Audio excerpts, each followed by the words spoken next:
നമസ്കാരം. ശ്രീമദ് ഭാഗവതം ഭാഗം 34.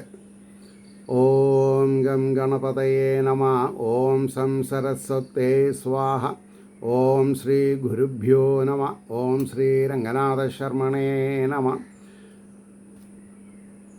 നാരായണ നാരായണ നാരായണ നാരായണ നാരായണ നാരായണ നാരായണ നാരായണ നാരായണ നാരായണ നാരായണ.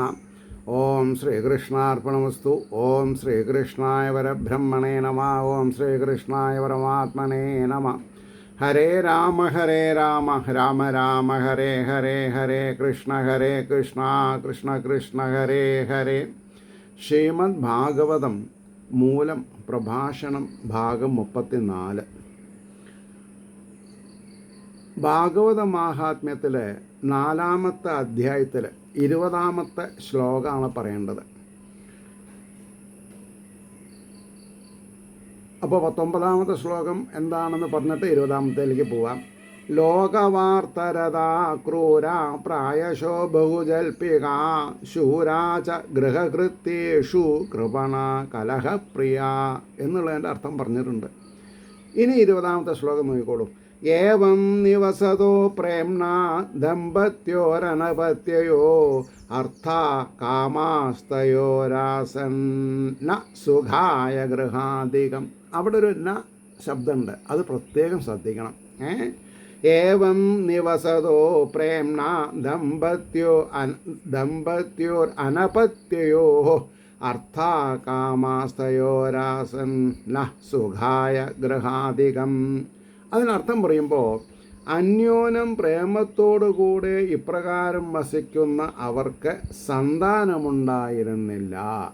അന്നത്തെ കാലത്ത് ഉണ്ടത്. അന്ന് പിന്നെ യോഗീശ്വരന്മാർ അതിനൊരു പരിഹാരം ഒരു പഴം കൊടുത്തിട്ടോ ഒരു മന്ത്രം കൊടുത്തിട്ടോ ഒരു ഹവനം ചെയ്തിട്ടോ നടത്തിയായിരുന്നു. അതാണ് ഇന്ന് ഫെർട്ടിലിറ്റി സെൻറ്റർ കൂടെ നടത്തുന്നത്. അപ്പോൾ അന്യോന്യം പ്രേമത്തോടുകൂടെ ഇപ്രകാരം വസിക്കുന്നവർക്ക് സന്താനമുണ്ടായിരുന്നില്ല. അതിനാൽ അർത്ഥങ്ങളും ഭോഗവിഷയങ്ങളും ഗൃഹാദി സർവവും സുഖഹേതുവായിട്ട് ഭവിച്ചില്ല. കാരണം കുട്ടികളില്ലാത്ത വീട് നരകമാണെന്നൊക്കെ പറയും ഒരു ഭാഗത്ത്. എന്ന നരകത്തിൽ നിന്ന് ത്രാണനം ചെയ്യാൻ പുത്രനോ പുത്രിയോ വേണം എന്നൊരു ഭാഗത്ത്. വേറൊരു ഭാഗത്ത് എന്താണെന്നുള്ളത് കേട്ടാൽ നിങ്ങൾക്ക് സമാധാനം ഉണ്ടാവും. അതാണ് ശരി. കഴിഞ്ഞ ജന്മം പൂർവജന്മം കൂടുതൽ വിഷ്ണു തൽപരന്മാരായിട്ടിരുന്നിട്ടുള്ളവർക്ക് കുട്ടികളുണ്ടാവില്ല. കാരണം എന്താ? അവരുടെ സഞ്ചിത പ്രാരബ്ധ കർമ്മം നശിക്കാം. അതോടുകൂടി അവർക്ക് വിരക്തി വന്ന് ജീവിതത്തിൽ മുമുക്ഷത്വം കിട്ടാൻ പോവുകയാണ്. ഇത് അറിയണമെന്നുണ്ടെങ്കിൽ ഭാഗവതം തന്നെ വായിച്ചാൽ പോരാ. എന്നാൽ പിന്നെ വ്യാസർക്ക് ഒരു കൃതി മാത്രം എഴുതിയാൽ മതിയായിരുന്നില്ലേ? അപ്പം അങ്ങനെയല്ല, 18 പുരാണങ്ങളുണ്ട്. ഈ 18 പുരാണങ്ങളും കൂടി വായിക്കുമ്പോഴാണ് നമുക്ക് പലതും മനസ്സിലാവുക. ഇപ്പം ഞാൻ ഒരു ഉദാഹരണം പറയാം. ഒരു കാലത്ത് സാമ്പത്തിക ശേഷി ഉണ്ടായിരുന്നില്ല പുസ്തകങ്ങൾ വാങ്ങാൻ. അപ്പോൾ റിട്ടയർമെൻറ്റൊക്കെ കഴിഞ്ഞ് കുട്ടികളൊക്കെ രക്ഷപ്പെട്ടപ്പോൾ ആദ്യം ഞാൻ എന്താണെന്ന് പറയാം, മഹാഭാരതം കുഞ്ഞുകുട്ടൻ തമ്പുരാൻ്റെ 1.25 ലക്ഷം ശ്ലോകങ്ങളുള്ള 6 വോളിയുള്ള മഹാഭാരതം വായിച്ചു പഠിച്ചു. അതിൽ പറയാത്ത കാര്യങ്ങളില്ല. അതിൽ പറയുന്ന കാര്യങ്ങൾ മറ്റ് ഇതര ഗ്രന്ഥങ്ങളിൽ കാണും. അതുകൊണ്ടാണ് ഭാരതം എന്ന് പറഞ്ഞാൽ അർത്ഥം പറയുക പരപ്പ് കൂടിയത് എന്നാണ്. എന്ന് പറഞ്ഞാൽ അത്രയും വലുതെന്നർത്ഥം. എന്നാൽ രാജ്യത്തിൻ്റെ ജിയോഗ്രാഫിക്കൽ ഘടനയല്ല പറഞ്ഞത്. അതിൽ ജീവിക്കുന്ന ഉത്തമോത്തമന്മാരായിരിക്കുന്ന ഋഷിമുനികളുടെ സംഭാവന ലോകത്തിലേക്ക് നൽകിയിട്ടുള്ളത് നോക്കുമ്പോൾ ഭാരതത്തിനെ വേറൊരാൾക്ക് അളക്കാൻ പറ്റില്ല. അപ്പോൾ ഇതൊക്കെ മനസ്സിലാക്കിയിട്ട് വേണം നമ്മൾ ഭാഗവതം പഠിക്കാൻ. അപ്പോൾ അതിനാൽ അർത്ഥങ്ങളും ഭോഗവിഷയങ്ങളും ഗൃഹാദി സർവവും സുഖഹേതുവായിട്ട് ഭവിച്ചില്ല. അനപത്യോ എന്നതിന് പകരം രമമാണയോ എന്ന പാഠഭേദം കാണുന്നുണ്ട്. അനപത്യയോ എന്നതാണ് സന്ദർഭത്തിന് ഉചിതമായിട്ടുള്ളത് എന്ന് പറഞ്ഞു. അപ്പോൾ ഇവിടെ മുഴുവൻ ഭാവാർത്ഥേ പറഞ്ഞിട്ടുള്ളൂ, അല്ലാണ്ട് വാക്കാർത്ഥം പറഞ്ഞിട്ടില്ല. അപ്പോൾ അത് കഴിഞ്ഞ് 21-ാമത്തെ ശ്ലോകത്തിലേക്ക് പോയാൽ പശ്ചാത് ധർമ്മ സമാരബ്ധ സ്ഥാഭ്യാം സന്താനഹേതവേ ഗോഭൂഹിരണ്യവാസാംസി ദീനേഭ്യോ യശ്ചത സദാം. പശ്ചാത് ധർമ്മ സമാരബ്ധ സ്ഥാഭ്യാം സന്താനഹേതവേ ഗോഭൂഹിരണ്യവാസാംസി ദിനേഭ്യോ യശ്ചത സദാം. അതിനർത്ഥം പറയണത്, അനന്തരം അവർ രണ്ടുപേരും സന്താനലാഭത്തെ പ്രാർത്ഥിച്ചുകൊണ്ട് യാചകന്മാർക്ക് പശുദാനം, ഭൂമിദാനം, സ്വർണദാനം, വസ്ത്രദാനം മുതലായ പദാർത്ഥങ്ങളെ എപ്പോഴും ദാനം ചെയ്യുവാൻ തുടങ്ങി. എന്തൊക്കെയാണ് ചെയ്തത്? പശുക്കളെ ദാനം ചെയ്യുക. അപ്പോൾ പശുക്കളെ ദാനം ചെയ്യുക എന്ന് പറഞ്ഞാൽ സ്വഭാവ ശൗശീല്യമുള്ള പശുവായിരിക്കണം, ലക്ഷണമൊത്ത പശുവായിരിക്കണം, നല്ല കറവുള്ള പശുവായിരിക്കണം, കുട്ടി മരിക്കാത്തതായിരിക്കണം, ഇങ്ങനെയൊക്കെ പലതുമുണ്ട്. അതൊന്നും ഇപ്പോൾ ഇവിടെ എഴുതിയിട്ടില്ല, സ്ഥലമില്ല, അതുകൊണ്ടാണ്. അപ്പോൾ അതൊക്കെ നമ്മൾക്ക് ഇതര പുരാണങ്ങളിൽ നിന്ന് കിട്ടും. ഓരോ കാര്യങ്ങളും വിവരിച്ച് പറയുന്നുണ്ട്. അപ്പോൾ ഭൂമിദാനം, സ്വർണദാനം, വസ്ത്രദാനം. അപ്പോൾ ഇവിടെ ഒരു കാര്യം മനസ്സിലാക്കണം, ഈ കഥയൊക്കെ സംഭവിച്ചിരിക്കുന്ന സമയത്ത് ഭൂമിയിൽ പോപ്പുലേഷൻ വളരെ ചെറുതാണ്. ഭൂമിയിലെ വിഭവങ്ങൾ നശിക്കാത്ത രീതിയിൽ വീടുകളും അരമനകളൊക്കെ വെച്ചിട്ടുള്ളവരാണ്. നമ്മളെപ്പോലെ 3 സെൻറ്റിൽ അരമന കിട്ടുന്ന ആൾക്കാരല്ല അന്നത്തെ കാലത്ത്. ഈ 3 സെൻറ്റ് കെട്ടണത് എന്തിനാ? അച്ഛനും അമ്മയുടെ ഒപ്പം ജീവിക്കാൻ പറ്റില്ല എന്ന് പറഞ്ഞിട്ടാണല്ലോ പക്ഷെ മുക്കാൽ ആൾക്കാരും സ്വന്തമായിട്ട് വീട് വയ്ക്കണത്. അതൊരു ഫാഷനായിട്ട് മാറി. ഇപ്പോൾ ശരിക്കും വൃദ്ധസദനങ്ങളാണ് എല്ലാം സീനിയർ സിറ്റിസൺസാണ്. കുട്ടികളൊക്കെ ജോലി സ്ഥലത്തും. അത് പ്രത്യേകിച്ച് ഇന്ത്യയിൽ ജോലി ചെയ്താൽ കാശ് കമ്മിയാണെന്ന് പറഞ്ഞിട്ടാണ് നമ്മളെല്ലാവരും ആസ്ട്രേലിയയിലും അതേമാതിരി അമേരിക്കയിലും കനഡയിലൊക്കെ പോയി സെറ്റിൽ ചെയ്യും. അതാണ് ജീവിതം എന്ന് നമ്മൾ തെറ്റിദ്ധരിക്കുകയാണ്. ആയിക്കോട്ടെ, അതിൻ്റെ ഗുണം ദോഷം അവർക്ക്, അത്ര ഞാൻ പറയുള്ളൂ.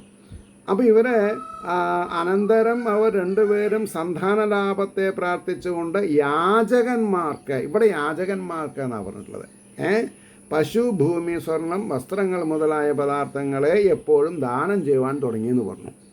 22-ാമത്തെ ശ്ലോകം നോക്കിക്കോളൂ. ധനാർത്ഥം ധർമ്മമാർഗേണ താഭ്യാം നീതം ദദാഭിച ന പുത്രോ ന അഭിവാ പുത്രീ തത ചിന്താതുരോ വൃഷം.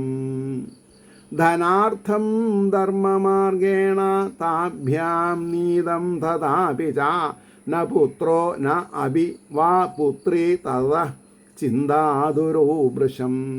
ഗൃഹത്തിലുണ്ടായിരുന്ന ധനത്തിൻ്റെ അർദ്ധാംശം, പകുതി ദാനധർമാദി കർമ്മമായിട്ട് ചെലവ് ചെയ്തു. അതാണ് ഈ പഞ്ചയജ്ഞത്തിൽ ഒരു ഘടന പറയുന്നുണ്ട്. ഒരാളുടെ ഒരു ദിവസത്തെ വരുമാനത്തിൽ 1/5 നമ്മൾ ചിലവാക്കാൻ പാടുള്ളൂ. 1/5 അച്ഛനമ്മയ്ക്ക്, 1/5 സമൂഹത്തിന്, 1/5 ഋഷികടം അതായത് ആചാര്യന്മാർക്ക്, 1/5 സമൂഹ കടം. ഇത് വീട്ടാതെ കണ്ട് അതായത് നമ്മുടെ കടമകളും കടപ്പാടുകളും എന്താണെന്ന് അറിയാത്തത് കൊണ്ടാണല്ലോ നമ്മൾ ലുബ്ധന്മാരാവണത്, കിട്ടിയതാർക്കും കൊടുക്കാതെ കണ്ട് ജീവിക്കുന്നത്. അപ്പോൾ ഗൃഹത്തിലുണ്ടായിരുന്ന ധനത്തിൻ്റെ അർദ്ധാംശം ദാനധർമാദികൾക്കായിട്ട് ചെലവ് ചെയ്തു. എന്നിട്ടും പുത്രനാകട്ടെ പുത്രിയാകട്ടെ ജനിച്ചില്ല. അതിനാൽ അവർ രണ്ടുപേരും ഏറ്റവും ദുഃഖിതരായി ഭവിച്ചു. ഇതൊരു വാസ്തവമാണ്. എന്താ, നമ്മൾ എന്ത് പരിഹാരം ചെയ്താലും ചിലപ്പോൾ പാപത്തിൻ്റെ ദാർഢ്യം അല്ലെങ്കിൽ പാപത്തിൻ്റെ ഘനം ജാസ്തിയാണെങ്കിൽ ചെറിയ കാര്യങ്ങളെ കൊണ്ടൊന്നും ആവില്ല. അത് ചിലപ്പോൾ 1 ജന്മം 2 ജന്മമൊക്കെ അങ്ങനെ തപസ്സും ദാനധർമ്മങ്ങളൊക്കെ ആയിരിക്കേണ്ടി വരും. 23-ാമത്തെ ശ്ലോകം പറയുന്നു. ഏകദാ സദ്ജോ ദുഃഖാത് ഗൃഹം ത്യക്ത്വാ വനം ഗതഃ മധ്യാഹ്നേ തൃഷിതോ ജാത താടാകം സമുപേയിവാൻ. ഏകദാ സദ്ജോ ദുഃഖാത് ഗൃഹം ത്യക്ത്വാ വനം ഗതഃ മധ്യാഹ്നേ തൃഷിതോ ജാതസ്താടാകം സമുപേയിവാൻ. പറയണു, ഒരു ദിവസം, കഥ അങ്ങനെ പറയാം, ഒരു ദിവസം ഒരു നാൾ ആ ബ്രാഹ്മണൻ ദുഃഖാധിക്യം നിമിത്തം വീട് വിട്ട് കാട്ടിലേക്ക് പോയി. അങ്ങനെയാണല്ലോ എല്ലാവരും ചെയ്യുക. ഒരു നാൾ ആ ഇന്നിപ്പോൾ കുടിച്ച് കൂസായിട്ട് എവിടെയെങ്കിലും കിടക്കും, അത്രയേ ഉള്ളൂ. കാരണം നമ്മൾക്ക് ഉത്തരവാദിത്വമില്ല. അപ്പോൾ ഒരു നാൾ ആ ബ്രാഹ്മണൻ ദുഃഖാധിക്യ നിമിത്തം വീട് വിട്ട് കാട്ടിലേക്ക് പോയി. മധ്യാഹ്ന സമയത്തിൽ ദാഹമുണ്ടായി. ജലപാനത്തിനായിട്ട് അടുത്തുള്ള തടാകത്തെ പ്രാപിച്ചു. വളരെ സിമ്പിളായിട്ട് അർത്ഥങ്ങൾ പറഞ്ഞു. 24-ാമത്തെ ശ്ലോകം. പീത്വാജലം വിഷണ്ണസ്തു പ്രജാ ദുഃഖേന കർഷിത മുഹൂർത്താദപി തത്രൈവ സന്യാസി കശ്ചിദാഗതാം. പീത്വാ ജലം വിഷണ്ണസ്തു പ്രജാ ദുഃഖേന കർഷിത മുഹൂർത്താദപി തത്രൈവ സന്യാസി കശ്ചിദാഗതാം. എന്താണർത്ഥം? വെള്ളം കുടിച്ച് സന്താനഭാവത്തെക്കുറിച്ച് ദുഃഖിച്ചു കൊണ്ടിരിക്കുന്നു. ഒരു നാഴിക കഴിഞ്ഞപ്പോൾ, കുറച്ച് കഴിഞ്ഞപ്പോൾ അവിടെ ഏതോ ഒരു സന്യാസി വന്നു ചേർന്നു. അദ്ദേഹം ആരാണ്, എവിടെ നിന്ന് വരുന്നു എന്നൊന്നും അറിഞ്ഞുകൂടാ. പറയണവർക്കും അറിയില്ല, അത് എഴുതിയ ആൾക്കും അറിയില്ല, അവിടെ ഉള്ള ബ്രാഹ്മണ ശ്രേഷ്ഠനും അറിയില്ല. അതാണ് അദൃഷ്ടം, ദൃഷ്ടമല്ലാത്തത് എന്ന് പറയും. 25-ാമത്തെ ശ്ലോകം. ദൃഷ്ട്വാ പീതജലം തം തു വിപ്രോ യാതസ്തദന്തികം നത്വാ ച പാദയോസ്തസ്യ നിസ്വസൻ സംസ്ഥിത പുരാ. അവിടെ നിർത്തണം. നിസ്വസൻ സംസ്ഥിത പുരാം. ദൃഷ്ട്വാ പീതജലം തം തു ദൃഷ്ട്വാ പീതജലം തം തു വിപ്രോ യാതസ്തദന്തികം നത്വാന പാദയോസ്തസ്യ നിസ്വസൻ സംസ്ഥിത പുരാം. അതിനർത്ഥം പറയണത്, ജലം പാനം ചെയ്ത ശേഷം ഒരു സ്ഥലത്തിൽ വിശ്രമിക്കുന്ന സന്യാസിയെ കണ്ട ആ ബ്രാഹ്മണൻ സന്യാസിയുടെ സമീപത്ത് ചെന്ന് പാദങ്ങളിൽ നമസ്കരിച്ചു. ദീർഘമായി നിശ്വസിച്ചുകൊണ്ട് മുൻഭാഗത്ത് നിന്നു. ഒന്നും ഉരിയാടാതെ കണ്ട് നമസ്കരിച്ച ശേഷം നിന്നു. യതിരുവാച. ഈ സന്യാസി ശ്രേഷ്ഠന്മാരെ യതി എന്നാ പറയാം. യതി രുവാച. യതി ചോദിച്ചു, അല്ലെങ്കിൽ യതി പറഞ്ഞു. കഥം രോദിഷി വിപ്രം ത്വം കാതേ ചിന്താബലീയസി വദത്വം സത്വരം മഹ്യം സ്വസ്യ ദുഃഖസ്യ കാരണം. കഥം രോദിഷി വിപ്രത്വം കാതേ ചിന്താബലീയസി വദത്വം സത്വരം മഹ്യം സ്വസ്യ ദുഃഖസ്യ കാരണം. സന്യാസി പറഞ്ഞു എന്നാണ് അർത്ഥം പറയാം. ഹേ ബ്രാഹ്മണ, അങ്ങ് വ്യസനിക്കുന്നതായിട്ട് കാണുന്നു. അതിനെന്ത് കാരണം?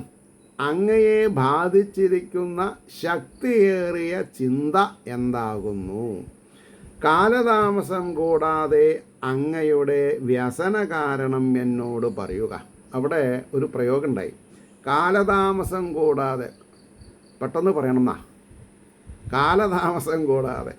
ഹേ ബ്രാഹ്മണ, അങ്ങ് വ്യസനിക്കുന്നതായിട്ട് കാണുന്നു. അതിനെന്ത് കാരണം? അങ്ങയെ ബാധിച്ചിരിക്കുന്ന ശക്തിയേറിയ ചിന്ത എന്താകുന്നു?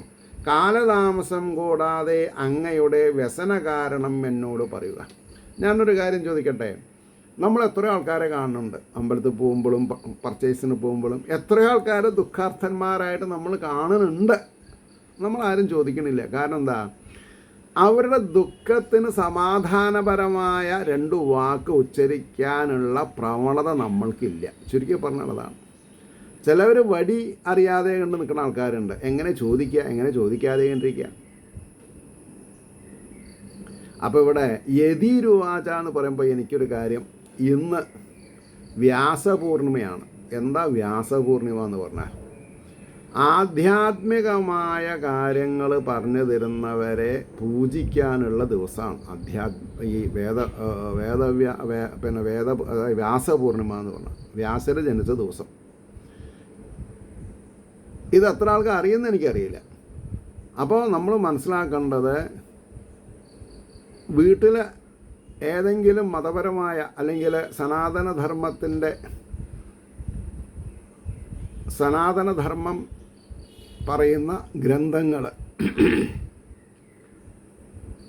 അതിപ്പോൾ രാമായണമായാലും ശരി, ഭാഗവതാണെങ്കിലും ശരി, നാരായണീയാണെങ്കിലും ശരി,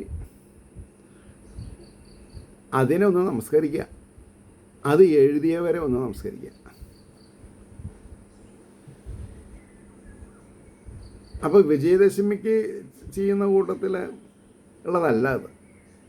ആധ്യാത്മിക ഗുരുനാഥന്മാരെ, എന്നാൽ പരമമായ ഗുരു അവരവരുടെ ഹൃദയത്തിലുള്ള പരമചൈതന്യമാണെന്നുള്ള ബോധം നമുക്കുണ്ടാവണം. അപ്പോൾ ഈ വ്യാസരായിട്ടും ആരാണ് പിന്നെ അവതാരം ചെയ്യേണ്ടത്? ഭഗവാൻ ശ്രീഹരിയാണ്. അപ്പോൾ അത് ഇന്നത്തെ ദിവസത്തിൻ്റെ മാഹാത്മ്യം നിങ്ങൾ മറക്കരുത്. 2024 വ്യാസപൂർണിമ. എന്തിനാണ് ഞാനിങ്ങനെ 2024 എന്ന് പറയാൻ കാരണം, ഒരു 10 കൊല്ലം അല്ലെങ്കിൽ ഒരു 10-25 കൊല്ലം കഴിഞ്ഞിട്ട് ഈ യൂട്യൂബ് തോന്നണവർക്ക് അറിയണം ഇന്നത്തെ ദിവസത്തിൻ്റെ മാഹാത്മ്യം എന്താണെന്നുള്ളത്. ഇപ്പോൾ ഞാൻ ശരാശരി 30 മിനിറ്റ് ഒരു എപ്പിസോഡ് പറഞ്ഞാൽ 100 ആൾ കണ്ടു വിചാരിക്കുക. അപ്പോൾ 50 മണിക്കൂർ ഉണ്ടായിരിക്കണം. ഇല്ല, 5 മിനിറ്റ് ഓരോരുത്തരും നോണ്ടിപ്പോവുക. എനിക്കറിയാം ടോട്ടൽ ഇതെത്ര നേരം കാണണമെന്ന് എനിക്കറിയാൻ പറ്റും. അതൊന്നും സാരമില്ല. ഭഗവാൻ പറഞ്ഞിട്ടുണ്ട് കലികാലത്ത് ഇത്രയ്ക്കേ നമുക്ക് പ്രതീക്ഷിക്കാൻ പറ്റുള്ളൂ. എന്നാൽ എൻ്റെ ടെമ്പോ കമ്മിയാവാതെ കണ്ട് ഓരോ ശ്ലോകവും എനിക്ക് പറ്റുന്ന കൂട്ടത്തിൽ ഞാൻ പറയും. കാരണം അത് എൻ്റെ ഭഗവാൻ എന്നെ വെച്ചും കൊണ്ട് കളിക്കുന്ന ഒരു കളിയാണത്. ആ കളിയിൽ ഞാൻ ആനന്ദം അനുഭവിക്കുകയാണ്, അത്രയേ ഉള്ളൂ. അപ്പോൾ സന്യാസി പറഞ്ഞു, കാലതാമസം കൂടാതെ അങ്ങയുടെ വ്യസന കാരണം എന്നോട് പറയുക എന്ന് പറഞ്ഞു. ഉടനെ ബ്രാഹ്മണ വാച, ബ്രാഹ്മണൻ മറുപടി പറഞ്ഞു. 27ാമത്തെ ശ്ലോകം. കിം ബ്രവീമി ഋഷേ ദുഃഖം പൂർവപാപേന സഞ്ചിതം മദീയാ പൂർവജാസ്തോയം കവോഷ്ണം ഉപഭുഞ്ചതേ. അദ്ദേഹം ബ്രാഹ്മണനാണ്, വേദപണ്ഡിതനാണ്. അദ്ദേഹത്തിന് അതിനുള്ള കാരണമറിയാം. ആ ശ്ലോകം ഒന്നുകൂടി വായിക്കാം. കിം ബ്രവീമി ഋഷേ ദുഃഖം പൂർവപാപേന സഞ്ചിതം മദീയാ പൂർവജാസ്തോയം കവോഷ്ണം ഉപഭുഞ്ചതേ. പൂർവപാപം കൊണ്ടുള്ള എനിക്ക് മകനുണ്ടാവാണ്ടിരിക്കണത് എന്ന് അദ്ദേഹം മനസ്സിലാക്കിയിട്ടുണ്ട്. അത് ശരിയാണ്. ഇനി അപ്പോൾ ഇവിടെ പറയണു, ഹേ ഋഷേ, എൻ്റെ ദുഃഖത്തെക്കുറിച്ച് ഞാൻ എന്താണ് പറയേണ്ടത് എന്ന് അറിയുന്നില്ല. ഭഗവൻ ഭൂതഭാവേശ ന ജാനേ ഹിതമാത്മന ത്വമേവ സഞ്ചിന്ത വിഭോ ഹിതം മേ കർത്തുമർഹസി. ഇതിൻ്റെ അർത്ഥം ഞാൻ പറഞ്ഞിട്ടുണ്ട്. അപ്പോൾ എൻ്റെ ദുഃഖത്തെക്കുറിച്ച് ഞാൻ എന്താണ് പറയേണ്ടത് എന്നറിയുന്നില്ല. ജന്മാന്തര ദുരിതത്താൽ ഞാൻ സമ്പാദിച്ചതാണിതെന്ന് കരുതുന്നു. അതാണ് ശരി.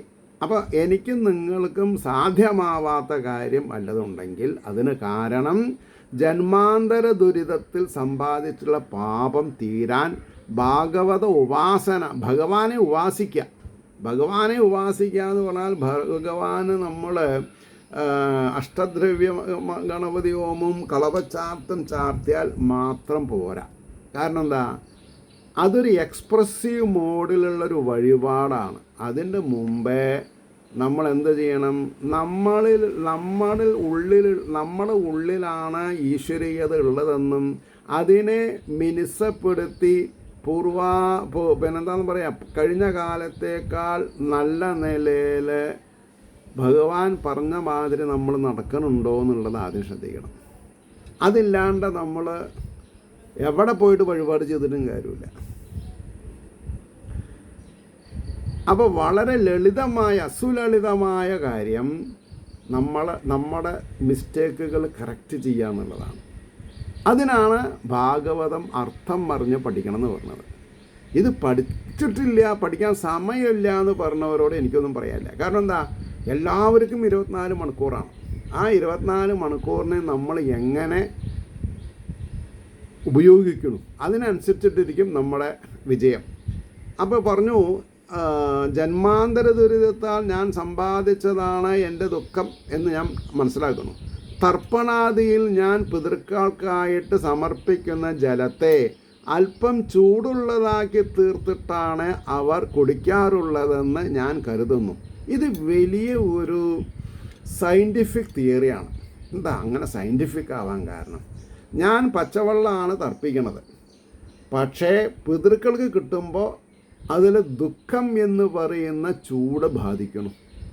അപ്പം ഞാനും നിങ്ങളും മരിച്ചുപോയ അച്ഛന്, അമ്മയ്ക്ക്, ഭാര്യയ്ക്ക്, ഭർത്താവിന്, മക്കൾക്ക് തിലകോദകം ചെയ്യുന്നുണ്ടെങ്കിൽ, അതായത് എള്ളു കൂട്ടിയുള്ള വെള്ളം ചെയ്യുന്നുണ്ടെങ്കിൽ അവിടെ കരയരുത്. കരഞ്ഞാൽ അതിന് ഫലമില്ല, ഈ ചൂട് അനുഭവിക്കും അവർ.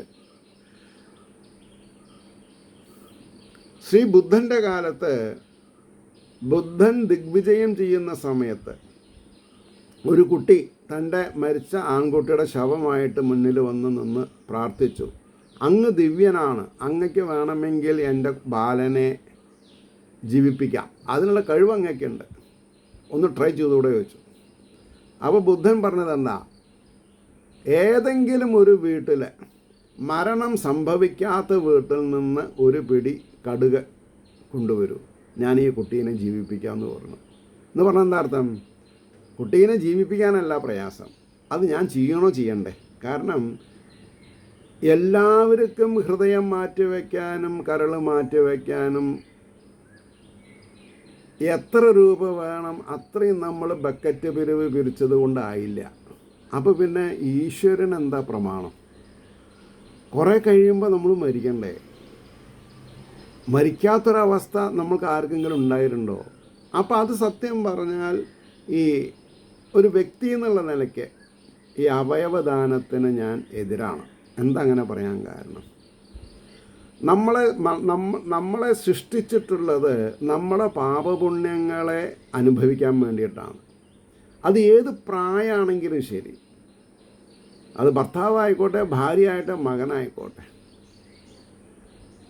അതിനുപയോഗിക്കുന്ന കാശ് സമൂഹത്തിൻ്റെ ഉന്നമനത്തിന് വേണ്ടിയിട്ടാണ് നമ്മൾ ഉപയോഗിക്കേണ്ടത്. എങ്ങനെ? നല്ല ബുദ്ധി ഉണ്ടാവാനും നല്ല വിദ്യ ഉണ്ടാക്കാനും. സനാതനധർമ്മത്തിൽ എന്ത് പറഞ്ഞിട്ടുണ്ട്? ശ്രീകൃഷ്ണൻ്റെ ജ്യേഷ്ഠന്മാരൊക്കെ മരിക്കണം എന്ന് പറയാൻ കാരണം എന്താണ്? 6 ആൾക്കാർ മരിച്ചിട്ടുണ്ട് ദേവകി ദേവി പ്രസവിച്ചിട്ട്, കംസൻ കൊന്നിട്ടാണെങ്കിലും. അപ്പോൾ അതിന് അർത്ഥം അതിന് പറയുന്നുണ്ട്, അവർക്ക് അവരൊക്കെ അഷ്ടവസുക്കളിൽ പെട്ട ആൾക്കാരാണ്. ഭൂമിയിൽ ജനിക്കണമെന്നേ അവർക്ക് ശാപം ഉണ്ടായിരുന്നുള്ളൂ. അപ്പോൾ ഹൈന്ദവ സിദ്ധാന്തങ്ങൾക്ക് എതിരായിട്ട് നമ്മളൊന്നും ചെയ്യരുത്. എന്നിട്ട് ഈ 45 ലക്ഷം 50 ലക്ഷമൊക്കെ ചിലവാക്കി ഓരോ ഓപ്പറേഷനും കഴിഞ്ഞിട്ടുള്ളവരുടെ ബാക്കി ജീവിത രീതിയെ പറ്റിയിട്ട് ആരെങ്കിലും പറയാൻ ശ്രമിച്ചിട്ടുണ്ടോ? ഇല്ല, പറയാൻ ശ്രമിച്ചിട്ടില്ല. ഇപ്പം കോഴിക്കോട് നിപ്പ പനി വന്നു എന്ന് പറയണു. ഇനി എല്ലാവരും മാസ്ക് കെട്ടിക്കോളും. എങ്ങനെ വന്നു? ഇത് ഈശ്വരൻ കൊണ്ടിട്ടതല്ലല്ലോ, ഈശ്വരൻ അതല്ലല്ലോ പണി. അവരവരുടെ ഉത്തരവാദിത്തത്തിൽ നിന്ന് ഒഴിഞ്ഞു നിന്ന് മാലിന്യ കൂമ്പാരത്തിൽ നിന്നാണല്ലോ ഇതൊക്കെ വരുന്നത്. അത് എന്തുകൊണ്ട് അതിനൊരു ശരിയായ സംവിധാനം നമ്മൾക്ക് ഉണ്ടാവണില്ല? ശരിയായ ഒരു വിദ്യാഭ്യാസ സമ്പ്രദായം നമ്മുടെ ഇടയിലുണ്ടോ? ഇല്ല. അപ്പോൾ ഇവിടെ പറഞ്ഞു വന്നതിൻ്റെ താല്പര്യം, ഈ തർപ്പണാദികൾ ചെയ്യുമ്പോൾ നമ്മൾ കരയരുത്, ദുഃഖം എക്സ്പ്രസ് ചെയ്യരുത്. ദുഃഖം സഞ്ചിത പ്രാരബ്ധ കർമ്മമാണെന്ന് മനസ്സിലാക്കിയാൽ ആ ദുഃഖത്തിന് കാരണം ഞാൻ പൂജ ചെയ്യപ്പെടുന്ന ഈശ്വരനാണെന്നുള്ളത് തോന്നരുത് നമ്മൾക്ക്. ഈശ്വരൻ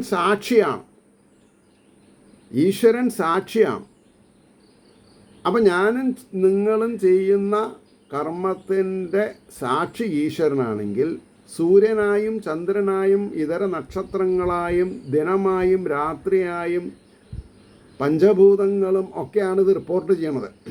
അതുകൊണ്ടാണ് സനാതനധർമ്മത്തിൽ കുളിക്കുമ്പോൾ നൂൽബന്ധമില്ലാണ്ട് കുളിക്കരുത് എന്ന് പറഞ്ഞാൽ വസ്ത്രം വേണം. കാരണം നഗ്നത പ്രദർശിപ്പിക്കരുത്. അതിപ്പോൾ ഞങ്ങൾ വളരെ പോഷ് ബാത്റൂമിലല്ലേ എന്ന് ചോദിച്ചാൽ, ആ ബാത്റൂമിലും സ്പേസ് ഉണ്ട്, അന്തരീക്ഷമുണ്ട്, കാറ്റുണ്ട്. അവർ റിപ്പോർട്ട് ചെയ്യും, അത്രേ ഉള്ളൂ. അപ്പോൾ ഈശ്വരൻ അനേകം കിങ്കരന്മാർ വഴിയാണ് കാര്യങ്ങൾ അറിയണത്. ഇപ്പോൾ നമ്മൾ പ്രൈം മിനിസ്റ്റർക്ക് ഒരു കത്തയച്ചു, പ്രസിഡന്റ് ഓഫ് ഇന്ത്യക്ക് ഒരു കത്തയച്ചാൽ നേരിട്ടിട്ട് പോസ്റ്റ്മാൻ അവർക്കല്ലല്ലോ കൊടുക്കുന്നത്. ആദ്യം അവരുടെ ഓഫീസിലെത്തിക്കും. അത് അവരുടെ എന്താണെന്ന് പറയുക 1 2 3 4 പറഞ്ഞിട്ട് ലെവലിലുള്ള സെക്രട്ടറിമാരുണ്ട്. അങ്ങനെ 4 3 2 1 നിലയിൽ എത്തിയിട്ട് അവർ അതിന് മറുപടി അയക്കും. അതാണ് ഫ്രം ദി ഓഫീസ് ഓഫ് എന്ന അഡ്രസ്സ് ഉണ്ടാവുക, മറുപടി കിട്ടും. അപ്പോൾ ഇതൊക്കെ കുറച്ച് മനസ്സിലാക്കിയാൽ നമ്മുടെ കഷ്ടപ്പാടുകൾ തീരാവുന്നതേ ഉള്ളൂ എന്നുള്ളൊരു ബോധം നമ്മൾക്ക് വരും.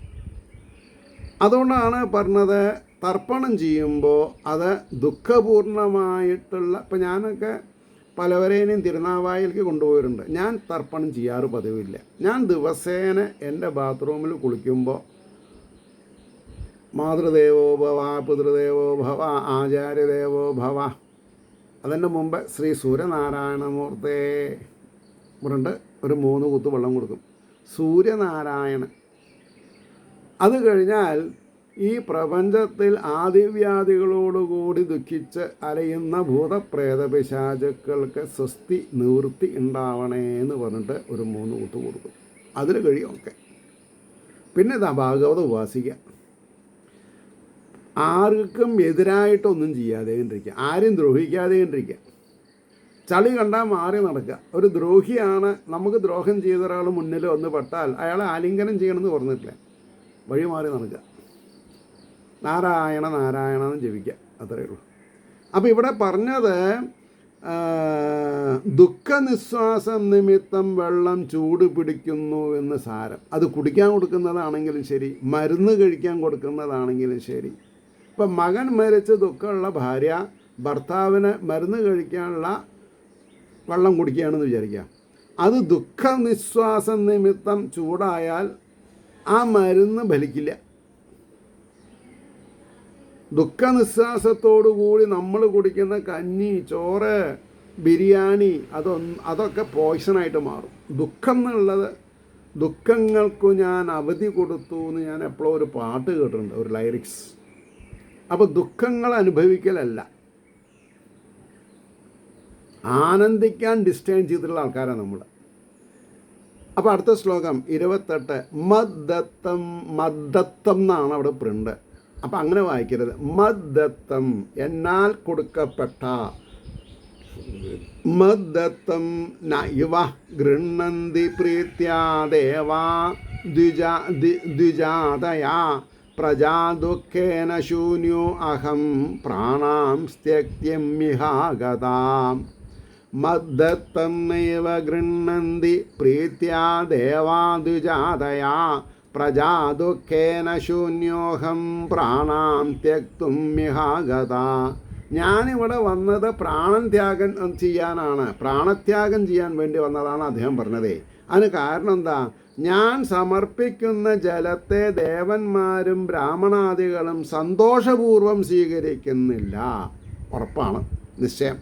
സന്താനമില്ലായ്മയെക്കുറിച്ചുള്ള ദുഃഖം നിമിത്തം മൃതന് തുല്യനായ ഞാൻ മരിച്ച പോലെയാണ്. മൃതന് തുല്യനായ ഞാൻ പ്രാണത്യാഗം ചെയ്യുവാനായിട്ടാണ് ഇവിടെ വന്നിരിക്കുകയാകുന്നു. എല്ലാവരും ഇതേപോലെ ചില നാടകമൊക്കെ മനസ്സിൽ കളിച്ചിട്ടുണ്ടാവും. അതൊന്നും വിലപ്പോവില്ല. ഭഗവാൻ പറയുന്നുണ്ട്, ഞാൻ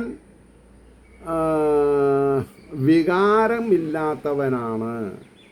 നിങ്ങളെന്തെങ്കിലും ഇങ്ങനെ കരയുമ്പോഴേക്കും ഞാൻ എന്നാ പിടിച്ചോ എന്ന് പറഞ്ഞിട്ട് തരാൻ. പിന്നെ ഈ കവിത എഴുതണവർ പലതും പറയും, അതിന് അർത്ഥമില്ല. കവികൾ 2 ആൾക്കാരേ ഉള്ളൂ. ആരാ? ഒന്ന് സാക്ഷാൽ വ്യാസർ, പിന്നെ എന്താ പറയുക, രാമായണ കർത്താവായിട്ടുള്ള